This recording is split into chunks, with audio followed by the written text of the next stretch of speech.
আসসালামু আলাইকুম। ক্লাস 7 এর সুপ্রিয় শিক্ষার্থীবৃন্দ, লার্নিং উইথ এ প্রিয়ার পক্ষ থেকে তোমাদের সবাইকে স্বাগত জানাচ্ছি। আশা করছি তোমরা প্রত্যেকে সুস্থ আছো এবং নিরাপদে আছো। আমরা আজকে আলোচনা করছি তোমাদের ইউনিট 6 এর লেসন 5 থেকে এবং আমাদের পেজ নাম্বার হচ্ছে 61। এর আগের ভিডিওতে আমি এই লেসনের পার্ট এ এবং পার্ট বি সম্পর্কে বিস্তারিত আলোচনা করেছি, আর আজকের ভিডিওতে আমি পার্ট বি সম্পর্কিত যে 6টা কোশ্চেন রয়েছে সেই কোশ্চেনগুলো আলোচনা করার চেষ্টা করব। তো এই কোশ্চেনের আনসারগুলো জানার জন্য আমাদের সবার আগে প্রয়োজন হচ্ছে পার্ট বি এর এই টেক্সটটা খুব ভালোভাবে বোঝা। তো তোমরা যারা এখনও টেক্সটটা পড়োনি বা পড়ার প্রয়োজন বলে মনে করছো তারা প্লেলিস্টে গিয়ে দেখে নিতে পারো। তো আমরা আমাদের আজকের কার্যক্রম শুরু করছি। দেখো, আমাদের প্রথম যে কোশ্চেন সেখানে বলছে were all the seats in the compartment taken, অর্থাৎ এই যে কম্পার্টমেন্টটা ছিল বা কামরাটা ছিল সেই কামরা সবগুলো সিট কি নেওয়া হয়েছিল? তো এটার আনসার আমরা লিখছি, দেখো, no the compartment was half empty, না এই কামরাটা অর্ধেকটা ছিল খালি। তো এই যে আমি প্রশ্নটার উত্তর দিলাম যে এই কামরাটা অর্ধেক খালি ছিল, এটা আমি কোথায় পেলাম? দেখো, এটা পেয়েছি হচ্ছে এই যে লাইনটাতে, দ্য কম্পার্টমেন্ট ওয়াজ হাফ এমপ্টি, অর্থাৎ কামরাটা অর্ধেক খালি ছিল। তারপর 2 নাম্বার প্রশ্নে বলছে ওয়্যার ডিড জিশান সিট, অর্থাৎ জিশান কোথায় বসেছে? তো সেটার আনসার আমি লিখেছি Zeeshan sat by the window beside his parents, অর্থাৎ জিশান তার বাবা মার সাথে জানালার পাশে বসেছিল। এখানে একটা জিনিস খেয়াল করো, আমাদেরকে কোশ্চেন করেছে হচ্ছে ডিড দিয়ে, আর এখানে সিটটা হচ্ছে আমার মূল ভার্ব। তো এটা যেহেতু ফার্স্ট টেন্সে রয়েছে প্রশ্নটা, তো সেহেতু আমি যখন আনসার করলাম তখন সিটটা B1 থেকে সেট হলো, অর্থাৎ B1 এখন এখানে B2 এ রূপান্তরিত হলো। তো আর এই আনসারটা আমি কোথায় খুঁজে পেলাম সেটা দেখো, আনসারটা পেয়েছি এখানে যে the children sat by the window beside their parents. এখানে চিলড্রেন বলতে জিশান এবং জুলি 2 ভাই বোনকে বোঝানো হচ্ছে। তো যেহেতু শুধুমাত্র আমাদের প্রশ্নে জিশানকে উল্লেখ করা হয়েছে সেহেতু আমরাও জিশান লিখলাম। তারপর 3 নম্বর প্রশ্নে বলছে where was the train going, অর্থাৎ ট্রেনটা কোথায় যাচ্ছে? এটার আনসারটা হচ্ছে the train was going to Dewanganj, অর্থাৎ ট্রেনটা দেওয়ানগঞ্জ যাচ্ছে।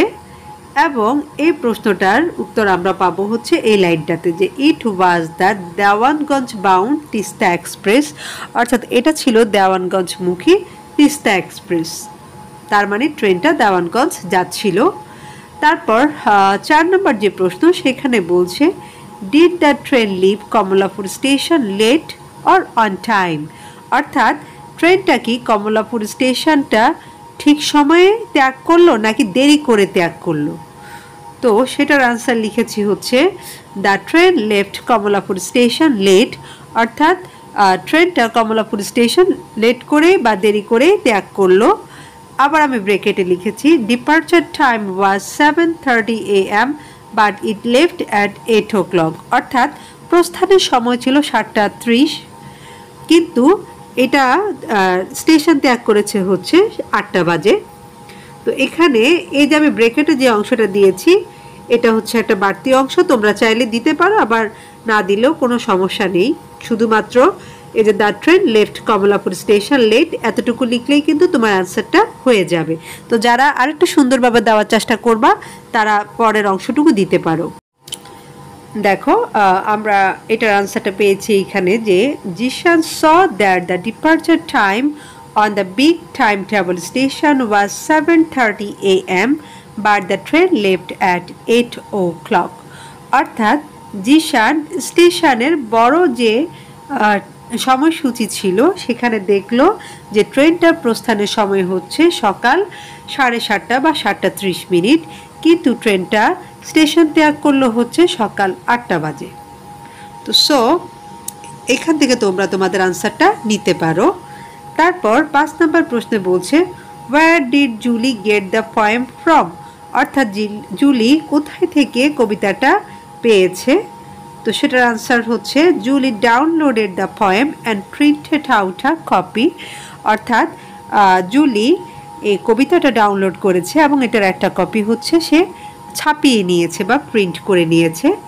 এবং এটার আনসারটা তোমরা পাবে এই যে এখানে, যে yesterday Julie had downloaded a beautiful poem on a train journey by Robert Louis Stevenson, অর্থাৎ গতকালকে জুলি ট্রেন ভ্রমণের উপর রবার্ট লুইস স্টিভেনসনের একটা চমৎকার কবিতা ডাউনলোড করেছে and printed out a copy of the poem, এবং এই কবিতার একটা কপি সে ছাপিয়ে নিয়েছে।